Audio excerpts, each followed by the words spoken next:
दोस्तों बात करेंगे आज 41 बरस पहले की एक बंदा जो नौजवान फौजी ऑफिसर की हैसियत से हुकूमत पर कब्जा करके और साथ ही साथ लीबिया का हुक्मरान भी बन गया। इस हुक्मरान का नाम था मुअम्मर कद्दाफी।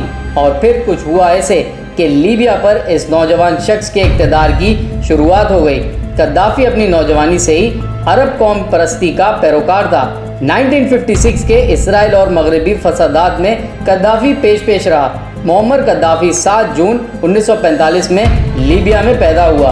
इसके बाद 1965 में इन्होंने द गाजी एकेडमी में पढ़ने की गर्ज से दाखिला लिया।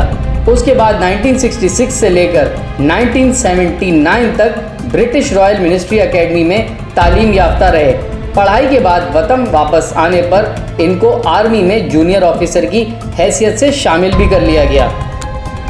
इसी सन 1979 में ही इन्होंने अपने कुछ साथियों को अपने साथ मिलाकर एक मूवमेंट का आगाज़ किया जिसका नाम था फ्री ऑफिसर मूवमेंट, और लीबिया के मौजूदा शाह इदरीस के खिलाफ ज़बरदस्त बगावत कर दी और बिना किसी जानी या माली नुकसान के इक़्तिदार आला पर कब्जा भी कर लिया। उसके बाद उनका लक़ब कर्नल कद्दाफी हो गया। फिर जब कर्नल कद्दाफी सदर बन गए तो इन्होंने लीबिया का नाम अरब रिपब्लिक लीबिया रख दिया। बरसरे इक़्तिदार आने के बाद कद्दाफी ने अपना मुनफरिद तरीका मुतारिफ करवाया। ये निज़ाम बहुत ही अलग किस्म का था, जैसे पहले कभी हुआ ही नहीं था। इस हुकूमत के तरीके को तीसरी वर्ल्ड थ्योरी के तौर पर देखा गया था। कद्दाफी को खुसूसन अपने दौरे शुरुआत में मकबूलियाँ हासिल होना शुरू हुई क्योंकि इन्होंने मुल्क में होने वाली मुख्तलिफ इस्लामी सरगर्मियों को रोक दिया था। शराब पीने और जुआ खेलने पर मुकम्मल पाबंदी लगा दी थी। जमारिया के नाम से एक ऐसा निज़ाम मुतारिफ करवाया गया जिसमें बज़ाहिर इक़्तिदार अवाम पर मुश्तमिल हज़ारों पीपल्स कम्युनिटी के हाथों में दिए गए, लेकिन अमली तौर पर कर्नल कद्दाफी ही सारे निज़ाम की हुक्मरानी करते रहे। कद्दाफी का अपने खित्ते के ममालिक में काफ़ी असरो वसूख थे। इसके अलावा तेल पैदा करने वाली तंजीर ओपेक में भी कद्दाफी के चाहने वाले काफ़ी हद तक मौजूद थे। इसी वजह से 70 की दहाई में तेल की पैदावार में कमी करके कद्दाफी में अमेरिका और यूरोप जैसे ममालिक भी तवानाई के बहरान के शिकार हो गए। कर्नल कद्दाफी हमेशा से ही अरब कौम परस्ती के अलमबरदार रहे। 1988 में स्काईलैंड के शहर में जहाज़ तबाह करने का इल्ज़ाम भी लीबिया के बाशिंदों पर लगाया गया, लेकिन कद्दाफी ने साफ तौर पर इन लोगों को आलमी अदालत के सामने पेश करने से इनकार कर दिया था, जिसकी वजह से अक़वाम मुत्तहिदा ने लीबिया पर मुआशी पाबंदियाँ भी लगा दी थी और दूसरे अरब ममालिक ने भी फ़िलहाल लीबिया का कोई साथ नहीं दिया। फिर कद्दाफी ने स्काईलैंड हादसे में मरने वाले लोगों के अहले खाना को लाखों डॉलर्स भी अदा किए, लेकिन वो काफ़ी अर्सा बाद की बात है। फिर जिन पर हमला करने के बाद इल्ज़ाम था उनको भी आलमी अदालत में पेश कर दिया गया।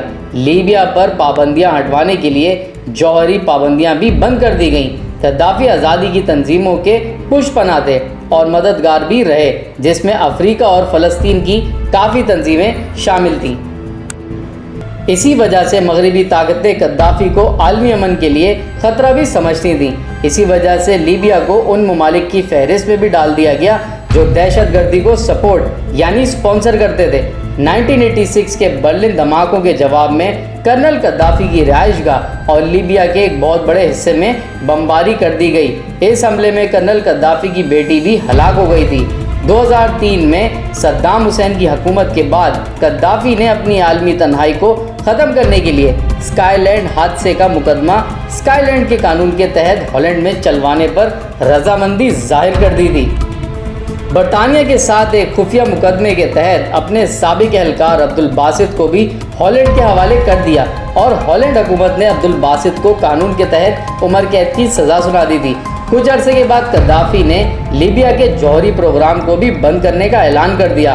कद्दाफी ने जब ये सब कुछ इकदाम उठाए ताकि मगरबी लोग इन्हें कबूल करके सारी पाबंदियां हटा दें, और ऐसा ही हुआ। मगरब ने इन्हें कबूल करने का ऐलान भी कर दिया और अक़वाम मुत्तहिदा ने लीबिया पर से सारी पाबंदियां भी उठा लीं।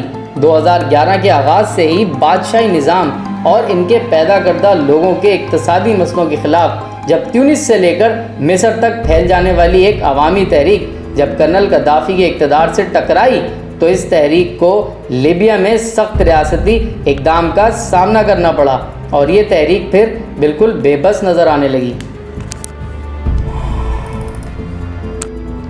लेकिन अमेरिका और दूसरे नेटो मुल्कों ने अक़वाम मुत्तहिदा की हिमायत से मुकम्मल इनकार कर दिया कि इन पर से पाबंदियां ना हटाई जाएं और उसके बाद लीबिया पर फ़िज़ाई हमले भी शुरू कर दिए।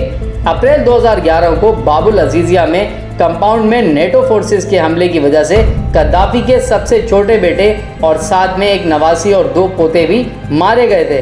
29 अगस्त को कद्दाफ़ी के घर वाले 2 बेटे और बीवी सरहद पार करके दूसरे मुल्क अलजायर चले गए और उसके बाद कर्नल गद्दाफ़ी को 17 अक्टूबर 2011 को अमरीकी बागियों ने मौत के घाट उतार दिया था। बागियों ने कद्दाफ़ी को मारने से पहले गिरफ्तार भी किया और तस्वीर भी ली और अमरीकी फ़ौज के हवाले भी कर दिया। लेकिन कद्दाफ़ी ने अपना वादा पूरा किया जिसमें उन्होंने कहा था कि वो अपना मुल्क छोड़कर भागने वालों में से नहीं है। अब करते हैं बात कुछ कद्दाफ़ी के ख़ानदान के बारे में। 1970 में कद्दाफ़ी ने सफिया नामी औरत से शादी की जिससे इनके 7 बच्चे भी हुए, जबकि ये इनकी दूसरी शादी थी। इससे पहले इनकी एक और शादी थी फातिया नामी खातून से जो ज़्यादा अरसा नहीं चल सकी, जिससे इनका एक ही बेटा था 1970 में पैदा हुआ जिसका नाम मोहम्मद कद्दाफ़ी था। तालीमी लिहाज से कंप्यूटर इंजीनियर और उसके अलावा सैफुल इस्लाम कद्दाफ़ी ये उनके दूसरा बेटे का नाम है। 1972 में ये पैदा हुए और इन्होंने लंदन से तालीम हासिल की। तीसरा बेटा असादी 1973 में पैदा हुआ और तालीम हासिल करने के बाद अपने वालिद की तरह कर्नल के ओहदे पर फाइज हुआ। चौथा बेटा मसम्बिल कद्दाफ़ी 1975 में पैदा हुआ। इस बेटे ने लीबिया और मिस्र से तालीमी काबिलियत हासिल की और अपने वालिद से इख्तलाफात के बाद मिस्र में रिहाइश इख्तियार कर ली, लेकिन बाद में ये वापस आ गया था और अपने वालिद के साथ बागियों के हमले में मारा गया था। आयशा कद्दाफ़ी जो गद्दाफ़ी की इकलौती बेटी थी 1976 में पैदा हुई और पेशे के लिहाज से ये वकील थी। 2006 में इनकी शादी हुई। हनीबल कद्दाफ़ी 1977 में पैदा होने वाले बेटे ग्रेजुएट की हैसियत रखते हैं। हमोज कद्दाफ़ी जो इनका सबसे छोटा बेटा है, ये उसी फ़िज़ाई हमले के दौरान मारा गया था। कद्दाफ़ी के दौरे हुकूमत में लीबिया की आवाम बहुत ही ज़्यादा खुश और तसल्ली बख्श वक्त से गुजर रहे थे। आवाम को तकरीबन हर किस्म की सहूलियात हासिल थीं, लेकिन हर आसाइश भी मुयस्सर थी। बुनियादी तालीम मुफ्त मिल रही थी। एक रिपोर्ट के मुताबिक इस वक्त लीबिया में तालीम की शरह 80% है, जबकि मुअम्मर कद्दाफ़ी के दौर में ये शरह 100% हुआ करती थी। अब मुल्क लीबिया की सूरत हाल बदतर से बदतरीन होती जा रही है। अब उनकी आवाम को भी अंदाज़ा हो रहा है कि कर्नल कद्दाफ़ी बहुत ही बेहतर लीडर थे। इसकी आमरीत में अमन व सलामती भी थी, लेकिन जब से अमेरिका का साया पड़ा है लीबिया तबाह बर्बाद होकर रह गया है। उम्मीद है दोस्तों आप लोगों को आज की वीडियो पसंद आई होगी, और पसंद आई तो ज़रूर लाइक करें, सब्सक्राइब कर दें हमारे चैनल को और साथ ही साथ बेल आइकन भी प्रेस कर दें। शुक्रिया।